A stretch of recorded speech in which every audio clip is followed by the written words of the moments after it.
ఈరోజు సాక్ష్యాలకు సమయం కాబట్టి మీ విలువైన సాక్ష్యం ఒక 2 or 3 minutesలో చెప్పాలని ప్రభు పేరిట మనవి చేస్తున్నా.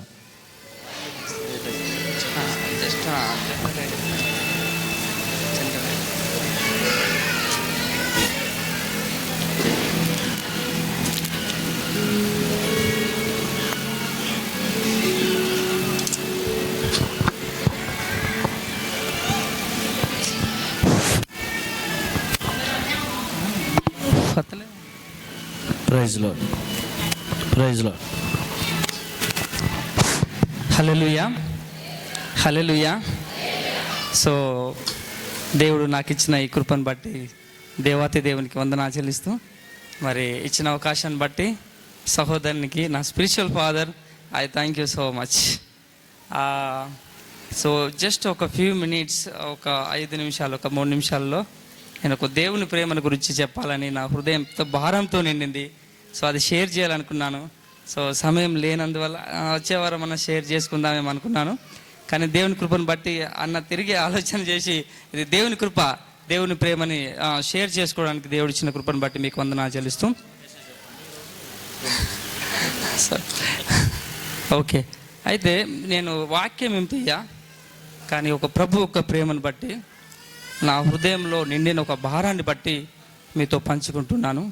ఎఫెసీ పత్రికలో 2వ అధ్యాయం 1వ వచనంలో, మనము పాపముల చేత అపరాధముల చేత సచ్చిన వారమై ఉంటుండగా క్రీస్తు మన కొరకు చనిపోయాను అని మనం అక్కడ వింటా ఉన్నాం. సో పాపముల చేత అపరాధముల చేత మనమందరము సచ్చిన వారమై ఉంటుండగా అని ఒక మాట ఉంది అక్కడ.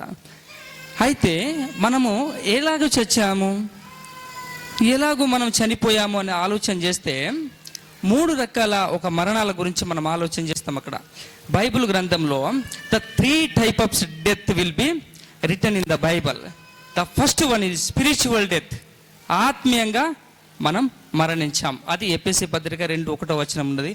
The second one is physical death, అది ఎఫెసీ పత్రిక 9:20 వచనంలో మనకు కనబడతా ఉంది. అది ఫిజికల్ డెత్ అంటే భౌతికమైన ఒక మరణం. తర్వాత third one is eternal death, అంటే శాశ్వతమైన మరణం. అది రెవల్యూషన్, మన ప్రకటన గ్రంథంలో 21వ అధ్యాయం 8వ వచనంలో మనకు కనబడుతుంది. దయచేసి తీయకండి, బైబిల్ అవసరం లేదు, జస్ట్ వినండి. సో ఇక్కడ 3 రకాల మరణాల గురించి వింటున్నాం.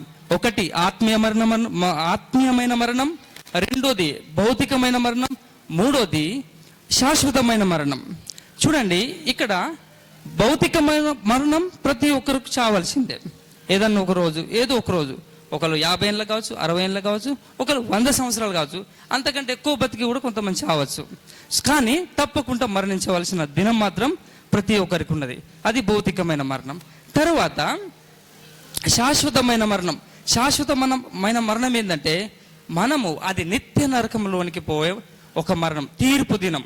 సో నిత్య నరకంలోనికి పోయే ఒక మరణం. అయితే మనం ఇక్కడ చూసేది ఒక 1 minute 2 minute నేను టైం స్పెండ్ చేస్తే ఇక్కడ మన spiritual death, we are talking about spiritual death, అంటే ఆత్మీయ మరణం గురించి మనం మాట్లాడుతూ ఉన్నాం. ఆత్మీయంగా మనము చచ్చిన వారమే ఉంటుండగా క్రీస్తు మన కొరకు చనిపోయాను. ఇక్కడ ఒక చిన్న ఎగ్జాంపుల్ చెప్తాయి, ఇది క్లియర్గా అర్థం కావడానికి ఒక చిన్న ఎగ్జాంపుల్ తీసుకొని వస్తా. నేను ఈ మధ్యకాలంలో ఒక చిన్న వీడియో చూశాను. ఆ వీడియో క్లిప్లో ఏముందంటే ఒక నది ఉందండి. ఆ నదిలో ఒక చిన్న డుప్పి, చిన్న జింక పిల్ల ఆ నదిలో నీళ్లు తాగడానికి వెళ్ళింది. పాపం దానికి తెలియదు, అది చాలా చిన్న డుప్పి, చిన్న జింక పిల్ల. దానికి తెలియదు నీళ్ళల్లో చాలా క్షేమం ఉంటుంది, ఆనందం ఉంటుందని మాత్రమే అది అనుకుంటా ఉంది. కానీ దానికి తెలియదు నీళ్ళల్లో భయంకరమైన ఒక మొసళ్ళు కూడా ఉంటాయి, భయంకరమైన ఒక పాములు కూడా ఉంటాయి, ఇంకా భయంకరమైన జంతువులు తినేటి ఒక జీవరాశులు కూడా ఉంటాయని దానికి తెలియదు.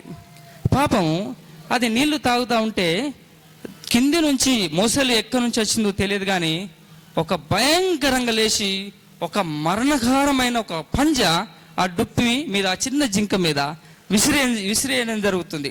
కానీ ఆ డుప్పి చాలా తెలివైన డుప్పి, అది ఒక క్షణంలోనే అది జస్ట్ జంపేసి అది ఉరకడం సాగింది. అప్పుడు ఈ ముసలి ఏం చేస్తూ ఉందంటే, చాలా పెద్ద ముసలండి, ఆ డుప్పి చాలా చిన్నది, ఆ జింక చాలా చిన్నది. అయితే ఆ డుప్పిని పట్టుకోవడానికి ముసలు పరిగెడుతూ ఆ డుప్పి దగ్గరికే వెళ్తా ఉంది. కానీ ఒక తల్లి డుప్పి చూసిందండి. ఆ తల్లి డుప్పి ఎక్కడనో తెలియదు, అప్పటి వరకు నాకు ఎక్కడ అది కనబడ్డట్టు అనిపించలే. కానీ తల్లి డుప్పికి ఏమర్థమైందంటే, అరే నా బిడ్డ చావబోతా ఉంది, ఈ మొసలి యొక్క కాటుకు, మరణమైన కాటుకు నా బిడ్డ చచ్చిపోతా ఉందని. అప్పుడు మొసలి యొక్క దాని యొక్క ప్రభావాన్ని డైవర్ట్ చేయడానికి సడన్ గా నీళ్ళలోనికి ఈ తల్లి యొక్క డుప్పి దొనికింది. తల్లి యొక్క డుప్పి దొనికినప్పుడు అసలు ఈ తల్లి యొక్క డుప్పి కూడా కొంచెం కూడా టైం లేదు దాన్ని కాపాడడానికి. ఒకటే ఒక ఆప్షన్ ఉంది దాని దగ్గర, జస్ట్ నేను పోయి మధ్యలో నిలబడతా, అప్పుడు నా బిడ్డ బతకగలుగుతుంది, అప్పుడు మాత్రమే నా బిడ్డ సేవ అవ్వగలుగుతుంది, లేకుంటే నా బిడ్డ బతకడానికి వీల్లేదని చెప్పి ఆ మొసలి యొక్క డైరెక్ట్ ఆ మధ్యలో నిలబడ్డది. చిన్న ఒక జింకకు మొసలికి మధ్యలో నిలబడ్డది. అప్పుడు ఏం జరిగిందో తెలుసా? ఆ చిన్న జింక తప్పించబడ్డది, పెద్ద తల్లి యొక్క డుప్పి ఎగ్దం మరణించింది. ఎందుకంటే ఆ ముసలి చిన్న డుప్పి పోయినా పర్వాలేదు, ఆ చిన్న పిల్ల పోయినా పర్వాలేదు, నాకు పెద్ద డుప్పి దొరికిందని చెప్పి ఈ యొక్క తల్లి అయిన డుప్పిని ఒక మరణకరమైన పంచతో దాన్ని నీళ్ళల్లో ఎక్కుపోయి తుక్కు చేసి అది తినివేయడం జరిగిందండి. నేను ఇక్కడ ఏం చెప్తుపోతా ఉన్నంటే, ఆ తల్లి ఆ బిడ్డతో చెప్పచ్చు ఈ డుప్పి ఏమనంటే, బిడ్డ నేను ఇక్కడ ఉన్నాను కదా, నువ్వు భయపడకుండా వెళ్ళిపోయిగా, నేనున్నాను ఇక్కడ నిన్ను కాపాడుకోవడానికి, నేను వచ్చాను, నువ్వు వెళ్ళిపో అని అన్నప్పుడు ఆ చిన్న తల్లి, ఆ చిన్న డుప్పి వెళ్ళిపోయింది. కానీ పాపం ఆ చిన్న డుప్పికి తెలియదు, నా కోసం నా తల్లి మరణించిందని, నా కోసం నా తల్లి ప్రాణం పెట్టిందని, నా కోసం నా తల్లి బలి అయిందన్న సంగతి పాపం ఆ చిన్న డుప్పికి తెలియదు. అమ్మా అమ్మ అని పిలిచి ఉండొచ్చు బయటికి పోయిన తర్వాత, కానీ అమ్మ లేదు. అమ్మ ఇది బతకడానికి, ఈ చిన్న డుప్పి బతకడానికి తను ప్రాణం పెట్టి తన బలి అయిపోయిందన్న సంగతి పాపం దానికి తెలియదు. యాజ్ అ సేమ్ లవ్ యేసు ప్రభు కూడా మనందరం బ్రతకడానికి, మన పాపములో అపరాధముల చేత చచ్చిన వారై ఉంటామా? సో పాపానికి జీతం మరణమై ఉంటుండగా, నరకమై ఉంటుండగా, కీడై ఉంటుండగా, శాపమై ఉంటుండగా దేవుడు మనందరి కోసము తన ప్రాణం పెట్టాడు. యోహాను సువార్త 10వ అధ్యాయం 1వ వచనంలో అదే ఉన్నది. Jesus is our good shepherd, good shepherd gives his life for his sheep అని ఉంది. దేవుడు యేసు ప్రభు ఒక మంచి కాపరి ఉంటున్నాడు. మంచి కాపరి మన కళను చూసి కాదు, మన అందాన్ని చూసి కాదు, మన బలాన్ని శక్తిని చూసి కాదు, మన యొక్క ధనాన్ని చూసి కాదు, నిన్నుగా నిన్నుగా దేవుడు ఇష్టపడే దేవుడు, నిన్నుగా దేవుడు ఆయన కోరుకునే దేవుడు. అందుకొరకు యేసు ప్రభు ప్రేమకు ఒక పేరు ఉందండి, that is the Jesus love was agape love.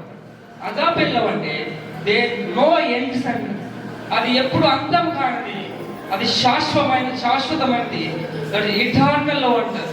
అది శాశ్వతమైన ప్రేమ. దేవుడు నిన్ను నన్ను ప్రేమించి ఇదే మనం ఇక్కడికి వచ్చి ఒకసారి గుర్తు చేసుకోవాలి. దేవుడు మనల్ని శాశ్వతమైన ప్రేమతో ప్రేమిస్తున్నాడు.